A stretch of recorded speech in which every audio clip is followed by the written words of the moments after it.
wabarakatuh. Jamaah salat subuh yang dimuliakan Allah Subhanahu wa taala. Hari Tasyrik merupakan hari yang mulia di sisi Allah Subhanahu wa taala. Dalam hadis Rasulullah dinyatakan yang artinya sungguhnya hari yang agung itu hari An-Nahru, hari nahar, yaitulah hari Aidil Adha. Kemudian Yaumul Qarra, yaitu hari Tasyrik. Hari Tasyrik itu hari yang dimuliakan Allah Subhanahu wa taala karena di masa dulunya sejarahnya hari Tasyrik itu memang hari dalam hadis Rasulullah itu hari berbuka.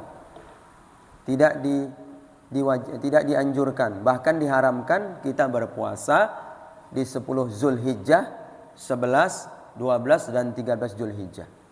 Jadi hari raya Tasyrik atau hari Tasyrik, hari raya Idul Adha itu hari yang dimuliakan. Kemudian hari Tasyrik pada hari ini, hari Tasyrik yang terakhir 13 Zulhijjah merupakan hari yang dimuliakan Allah Subhanahu wa taala. Jamaah salat subuh yang dimuliakan Allah Subhanahu wa taala, menurut bahasa Tasyrik itu merupakan arti dari matahari terbit. Kalau dari kamus Al-Munawwir sama Lisanun Arabi, kamus Arab Ibnu Munzir, itu dinyatakan syaraqah Tasyrik itu kan masdarnya kan, pokoknya. Syaraqah itu artinya matahari terbit. Itu pendapat yang pertama. Pendapat yang kedua mengartikan Tasyrik itu adalah waktu menjemur. Kadang masa dulu setelah Idul Adha mereka melakukan pemotongan hewan kurban, mereka melakukan penjemuran daging agar nantinya, kadang masa dulu kan nggak ada kulkas ya kan di masa Rasulullah. Mereka melakukan penjemuran daging itu agar daging itu awet. Ibaratnya macam dibuat dendeng lah ya, mendendeng agar awet, maka mereka melakukan penjemuran. Penjemuran itu diartikan dengan tasyrik. Ada pendapat ulama mengatakan seperti itu. Di masa dulu nggak ada itu pendingin, alat pendingin, jadi mereka melakukan penjemuran hewan kurban itu agar awet. Ya, didendeng lah daging itu. Itulah secara bahasa Tasyrik itu terbit atau melakukan penjemuran daging-daging kurban yang sudah disembelih. Menurut istilah, Tasyrik itu adalah hari setelah hari raya Idul Adha. Menurut istilah, kalau tadi bahasa sekarang istilah pula. Hari Tasyrik itu artinya hari setelah Idul Adha. Id kembali, Adha berkurban. Idul Adha kembali berkurban. Atau disebut juga hari Nahru, hari nahar. Jadi hari Tasyrik itu menurut istilah artinya hari setelah Idul Adha.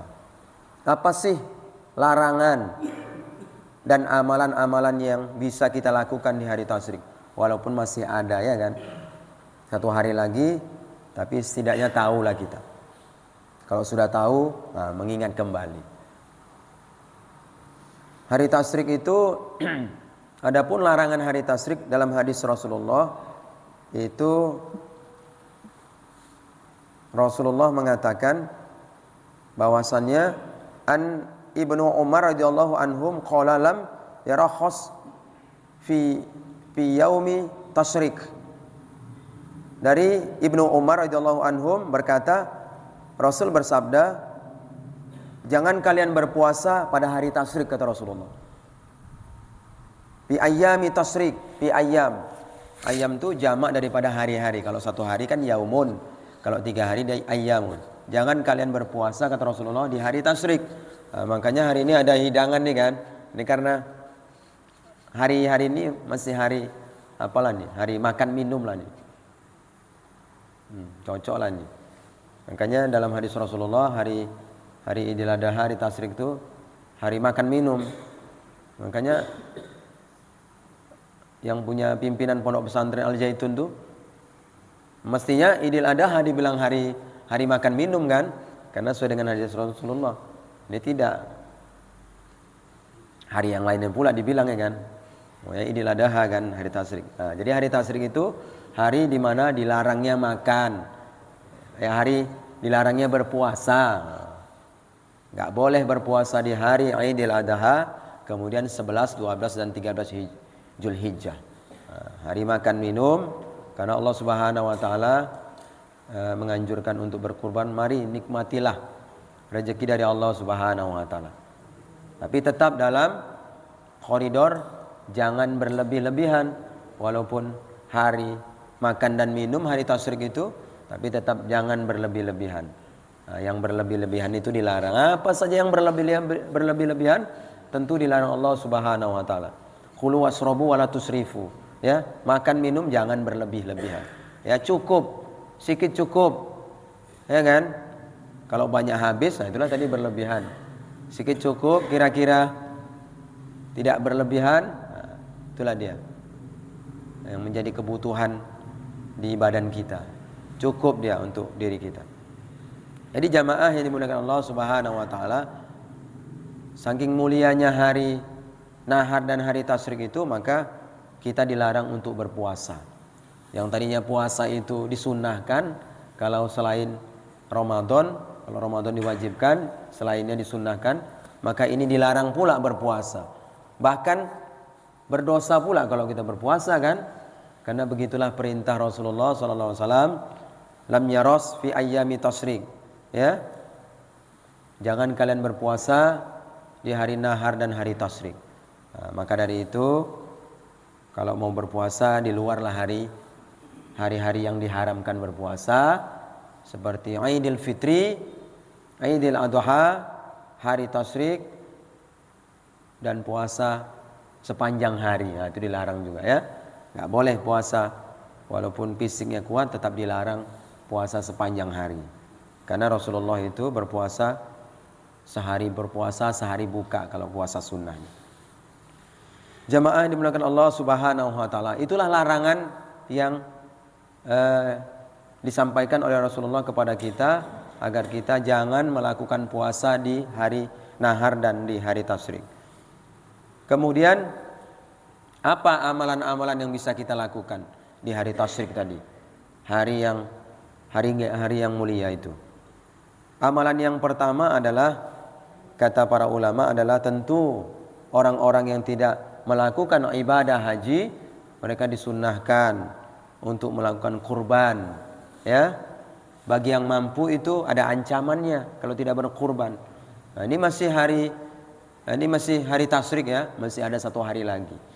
Walaupun saudara kita yang semalam hari Tasyriknya terakhir, kalau yang berhari raya hari Kamis masih ada waktu untuk penyembelihan bagi yang mampu. Nah, maka berkurbanlah sebagaimana Allah katakan dalam surah Al-Kautsar yang sudah sering kita dengar dan bahkan kita hafal, ya kan? Bismillahirrahmanirrahim. Fasholli li rabbika wanhar.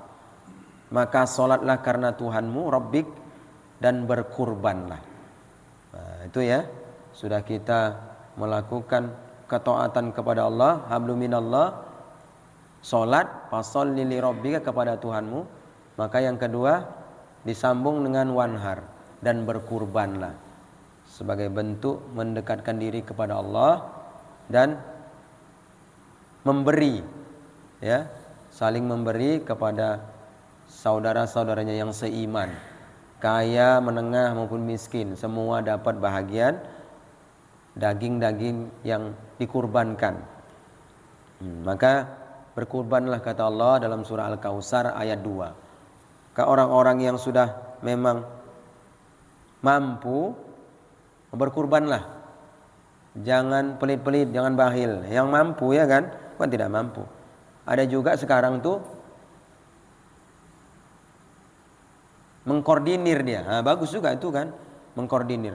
Niatnya ada, tapi dia kalau sekaligus belum mampu, maka dikoordinir oleh panitia secara cicilan, ya. Cicilan itu dibenarkan oleh pendapat yang muktamad, agar nantinya ia dapat berkurban dengan menyicil dia mampu. Mungkin tiap bulan 200 atau berapa di sini kan, atau di tempat lain, maka dia berkurban. Tahun depan begitu juga, dia ikut kepada panitia untuk berkurban dengan sistem atau cara cicilan lah, cicilan. Maka dari itu berkurbanlah. Mungkin yang orang-orang yang Kalau sekaligus nggak mampu kan, tertolong kali dia dengan cicilan tadi itu. Jamaah salat subuh yang dimuliakan Allah Subhanahu wa taala. Jadi orang-orang yang tidak berhaji maka berkurbanlah. Sementara orang-orang yang haji itu mereka melakukan ibadah-ibadah, serangkaian ibadah haji, menyelesaikan ibadah hajinya di sana agar mereka dapat diterima Allah Subhanahu wa taala menjadi haji yang maqbul, ya, mabrur, haji mabrur. Kita yang tidak berhaji, Rasulullah dalam hadis Rasulullahnya ada nilai yang sama dengan ibadah haji dan umroh. Yaitu apa? Setelah sholat subuh melakukan zikir-zikir, ya, melakukan duduk di masjid sampai waktu naiknya matahari, melakukan sholat 2 rakaat, ya, sholat sunnah setelah sholat subuh. Isra namanya, sholat Isra. Zikir-zikir, beramal sampai nantinya matahari terbit. Itu kata Rasulullah, pahalanya bagaikan seperti haji dan umroh.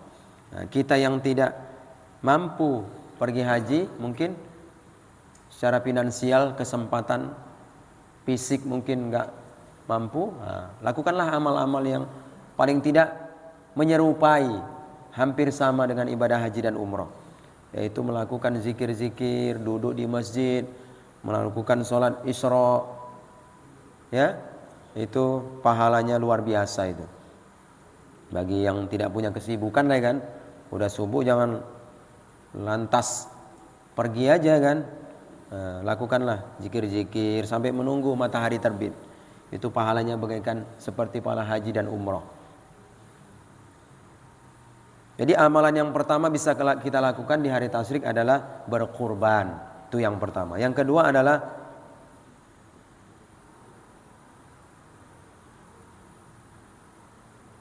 banyak-banyak berdoa di hari tasyrik. Karena Rasulullah itu ketika hari tasyrik sering berdoa. Kalau kita sebut doa sapu jagat ya, atau doa yang masyhur lah, yang sering kita baca. Yaitu doanya Rabbana atina fid dunya hasanah wa fil akhirati hasanah wa qina adzabannar. Kalau mau diwakafkan, berhentikan. Kalau mau diwasol juga bagus. Ya Allah, berikan kami kebahagiaan dunia dan akhirat dan hindarkan dari api neraka-Mu. Itulah doa yang sering dibacakan Rasul ketika hari tasyrik. Setiap hari kita bacakan doa itu. Minta kebaikan dunia dan akhirat. Minta baik dunia. Karena tempat tinggal kita itu yang hakiki sebenarnya di akhirat. Rumah tempat tinggal ataupun di mana saja yang kita tempati itu sejatinya tempat meninggal kita. Kalau dia meninggalnya bukan di rumah, adalah bumi ini tempat meninggal. Sementara akhirat itu tempat tinggal yang abadi. Bagi orang mukmin itu adalah negeri akhirat, yaitu surganya Allah Subhanahu wa taala. Maka dari itu mintalah Rabbana atina fid dunya hasanah. Kebaikan dunia akhirat, banyak-banyak berdoa kepada Allah Subhanahu wa taala. Bahagia dunia. Apa tanda bahagia? Tanda bahagia itu salah satunya adalah ridho bil qada. Rela atas keputusan Allah. Dikasih panas rela, ya kan, tidak dia marah dia. Dikasih hujan tidak panas, rela dia. Ridho bil qada. Kemudian sabar atas ujian Allah, ya. As-sabru bil bala. Sabar atas bala Allah atau ujian Allah, sabar dia. Sabar dia. Kemudian ridho bil qada, sabar bil bala, syukru bin nikmah, mensyukuri nikmat Allah. Tiga inilah kunci, kata Imam Ghazali, kunci kebahagiaan dunia. Mensyukuri nikmat Allah, ridho atas ketentuan Allah, kemudian sabar atas ujian Allah. Kadang-kadang kita kan masih juga mengomel kita. Dikasih hujan salah, dikasih panas salah, ya kan? Lebih parahnya nggak ada uang salah, banyak uang menyalah. Ini parahnya. Nggak ada uang salah, dikasih uang sama Allah menyalah pula. Nah, kita sebagai orang mukmin mesti mengetahui kunci kebahagiaan itu. Ridho bil qada, as-sabru bil bala, asyukru bin nikmah. Syukur atas nikmat Allah Subhanahu wa taala. Maka dari itu banyak-banyaklah berdoa minta bahagia dunia dan akhirat. Tiap hari kita mintakan kepada Allah kan? Minta bahagia dunia dan akhirat. Tanda supaya kita bahagia dunia adalah tadi itu kuncinya 3, kata Imam Al-Ghazali, ya. Syukur bin nikmat, sabar bil bala, ridho bil qada. Maka dari itu jamaah sering-seringlah berdoa. Kadang-kadang kita malas berdoa kan? Imamnya Allahumma antas salam, dia langsung kabur aja ya. Itu kurang baik itu. Minta dulu kepada Allah ya kan, istighfar. Orang Rasul mengajarkan begitu. Setelah sholat Rasulullah istighfar, membaca Allahumma antas salam wa minkas salam. Kemudian zikir subhanallah 33 kali, alhamdulillah 33 kali, Allahu akbar 33 kali. Ditutup dengan la ilaha illallah. Kemudian doa Rasulullah melakukan itu. Jangan kita langsung kabur-kabur aja ya. Kadang-kadang kurang adab juga ya. Dia di belakang imam tapi langsung kabur dia. Sudah, assalamualaikum warahmatullahi, assalamualaikum warahmatullahi, langsung pergi dia. Itu kurang adab, kurang bagus. Karena Rasulullah mengajarkan istighfar dulu 3 kali. Ya, Allah mantas salam dulu lakukan. Orang Rasul mengajar, jadi ikut siapa? Bukan ikut Rasul. Katanya cinta sama Rasul, tapi amalannya nggak mau ikut amalan Rasul. Tapi kecuali dia memang mungkin mau buang air besar, itu darurat lah pula ya kan. Membuang air kecil, nggak sempat mengucap istighfar, Allah mantas salam. Begitu salam kedua buang angin dia, ya kan? Nggak tahan dia. Mungkin mau berwudu lagi. Tapi kalau orang-orang yang memang ada waktunya dan memang dia nggak kemana-mana, nggak ada uzurnya, ya lakukanlah istighfar, Allah mantas salam, zikir, doa ya. Karena Rasulullah juga melakukan doa berjamaah. Walaupun ada saudara kita sebagian kelompok yang tidak membenarkan doa berjamaah, itu mereka nggak usah dihujat, biar aja. Saudara kita juga tuh ya kan, nggak usah. Kita yang mengamalkan doa berjamaah lakukanlah, karena Rasul melakukannya. Ya, kalau kita debatkan dalil, banyak dalil-dalil yang menganjurkan untuk sholat doa berjamaah. Nah, tapi biarlah mereka itu saudara kita juga. Mereka menghina orang-orang yang melakukan amal-amal, nah kita jangan ya, jangan begitu. Jadi banyak-banyak berdoa amalan di bulan tasyrik, di hari tasyrik ini. Kemudian di hari mulia ini juga kita dilarang untuk makan minum. Amalannya berbukalah ya, hari berbuka, karena Rasulullah itu dalam hadisnya menyatakan inna yaumul arafah yaumun nahar. Sungguhnya hari Arafah itu 9 Zulhijjah, dan hari nahar yaitu hari Idul Adha wa ayyamu tasyrik, dan hari tasyrik itu indanal ahlal Islam, itulah hari kebesaran Islam. Wa hiya ayyamul akalu wasyaraba, yaitu hari di mana makan dan minum ya. Jadi hari-hari yang dilarang untuk makan minum, salah satunya ada hari ini tasyrik, inilah hari kebesaran dalam Islam, hari keagungan dalam Islam, hari tasyrik ini. Jadi mari kita melakukan amal-amalan di hari tasyrik ini, yaitu kita bukalah, janganlah berpuasa di hari tasyrik. Kemudian apa yang bisa kita lakukan lagi? Banyak-banyak berzikir. Ya, karena dalam surah Al-Baqarah ayat 203 Allah katakan, "Wazkurullaha fi ayyami ma'dudah."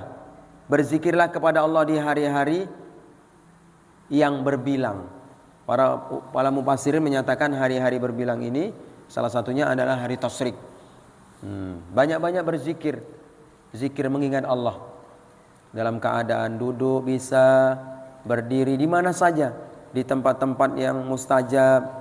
Tentu tempat-tempat yang dibenarkan. Kalau tempat-tempat yang nggak dibenarkan itu ya juga dilarang ya. Seperti di kamar mandi itu kan dilarang ya kan. Nah, tapi di mana saja lakukanlah zikir kepada Allah ya. Orang-orang yang banyak berzikir itulah orang-orang yang dekat kepada Allah Subhanahu wa taala. Karena dia selalu ingat kepada Allah. Ketika zikir, pas zikir, di situ pula akhir hayatnya kan alhamdulillah kan mengingat Allah. Jangan pas kita mungkin bersenang-senang ya kan. Bahkan ada sebagian orang yang sampai melakukan pesta pora, di situ pula ruhnya dicabut kan, merugi kan. Jadi banyak-banyak berzikir di hari tasyrik ini. Sudah Allah katakan, waskurullaha fi ayyami ma'dudah, banyaklah berzikir. Mengingat Allah itu banyak kalimatnya, bukan hanya subhanallah, itu kalimat tasbih, alhamdulillah, kalimat tahmid, Allahu akbar, takbir, la ilaha illallah, tahlil. Lakukanlah. Kalau kita bosan subhanallah, alhamdulillah. Karena manusia ini pembosan memang, jenuh. Lakukanlah bacaan-bacaan yang lainnya, la ilaha illallah. Apa yang bisa dilakukan untuk mengingat Allah, zikir kepada Allah. Atau ada orang-orang yang mungkin tarikat, mereka zikirnya Allah, Allah, lakukanlah. Karena akan mengingat Allah juga. Ada yang mungkin hu saja kan. Ada yang mengamalkan, gak usah kita salahkan ya. Mengamalkan silakan ya kan. Allah saja silakan. Atau la ilaha illallah saja silakan ya. Rasulullah mengamalkan la ilaha illallah, amalkan. Ada yang menyebut Allah saja silakan amalkan, gak usah saling menyalahkan. Urus diri masing-masing ya. Terkecuali ada saudara kita memang sesat ya kan. Ada sesat agak nyeleneh sedikit, itu mengingatkan, diingatkan. Ya. Mungkin melampau dia, terlalu melampau kali dia. Kalam Allah mungkin dibilangnya entah apa-apa, mungkin agak menyimpang sedikit, kita lah mengingatkan. Kalau perkara amalan-amalan yang itu dibenarkan, udah nggak usah urus, ya. Cuma kadang-kadang amalan itu ada yang dibuat orang berlebih-lebihan juga, sampai-sampai kesurupan. Nah, itu perlu juga diingatkan itu ya kan. Sampai-sampai kesurupan dia berzikir kepada Allah, itu tidak seperti itu pula, ya. Kalau bergoyang-goyang itu, yang wajar-wajar saja ya. La ilaha illallah, kan orang-orang tua kita begitu. Menafikan la ilaha, mengiyakan Allah ya kan. La ilaha illallah, orang tua kita kan begitu kan mengajarkan. Tidak ada Tuhan melainkan Allah. Tidak ada Tuhan melainkan Allah. Dinafikan dan diisbatkan. Menafikan Tuhan selain Allah dan ditetapkanlah Allah itu Tuhanku, tidak ada Tuhan selainku. Ya, mereka melakukan goyang juga, tapi tidak berlebih-lebihan sampai kesurupan ya kan. Kesurupan sampai kontak-kontak, itu berlebih-lebihan, jangan seperti itu. Yang biasa-biasa saja. Kalau mau digoyangkan, goyangkan ya kan. Goyangkan badan itu saking semangatnya itu, tapi jangan berlebih-lebihan. Lakukanlah zikir-zikir. Kalau bisa zikir itu hatinya jangan kemana-mana, jangan gentayangan kemana-mana, ingat aja kepada Allah.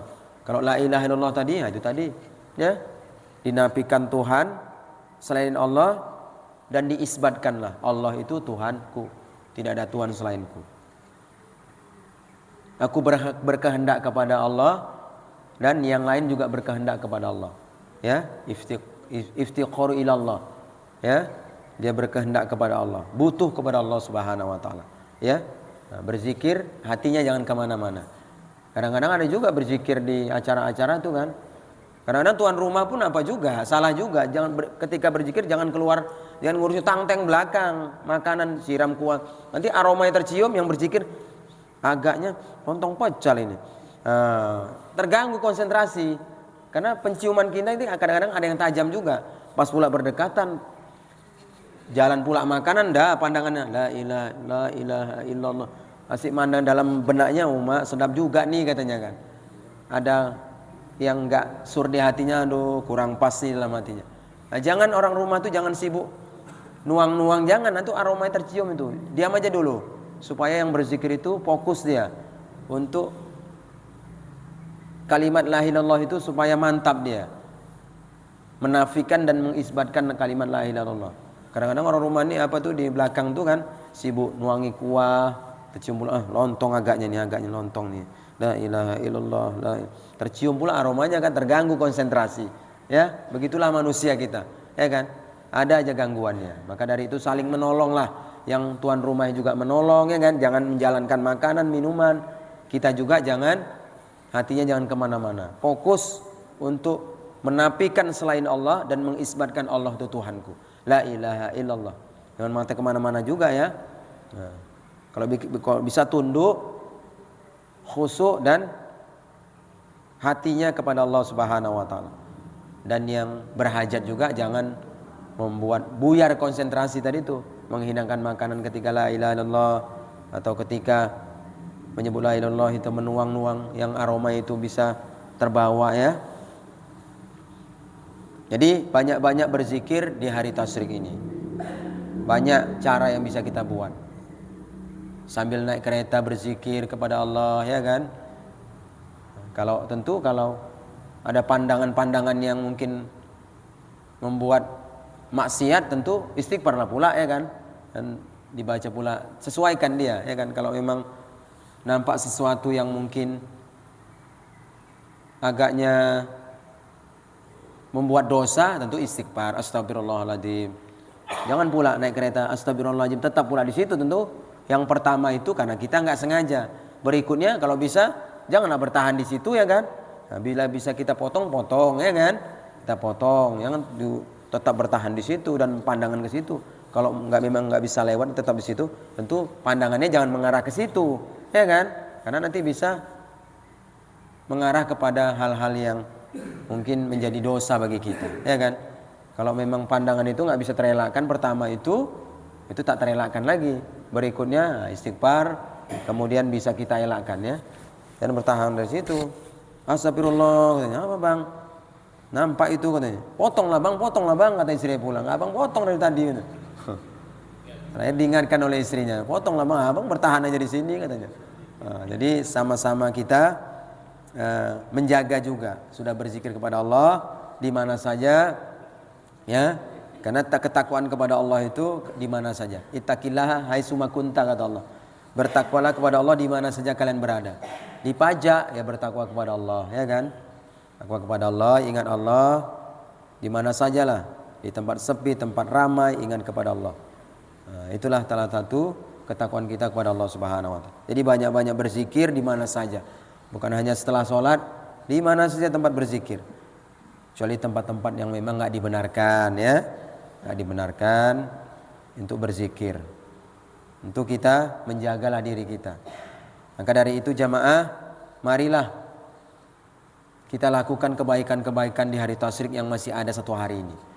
Walaupun tinggal satu hari, paling tidak kita tahulah apa yang bisa kita lakukan, apa yang diharamkan oleh Allah dan apa yang dianjurkan pada hari tasyrik ini. Mudah-mudahan di hari-hari berikutnya setelah hari tasyrik kita terbiasa untuk berzikir kepada Allah, untuk membaca doa. Kadang berdoa pun malas. Kata Allah, kata Rasulullah, ad-du'a'u bukhul ibadah. Doa itu adalah otaknya ibadah. Nah, jadi banyak-banyaklah berdoa kepada Allah. Kemudian yang punya keluangan waktu hari ini masih ada kesempatan untuk berkurban. Kalau di sini mungkin ada panitianya Pak ya.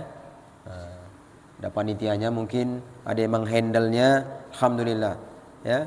Kadang-kadang untuk mengeksekusi sendiri nggak bisa kan, manggil tukang nyembelih, uang lagi, belum lagi mengeksekusinya ya kan, sudah disembelih, dieksekusinya, dimutilasi lagi ya kan, nggak sanggup, alat-alatnya atau caranya nggak tahu, diserahkan sama panitia masjid, diserahkan tuh, itulah cara yang baik itu.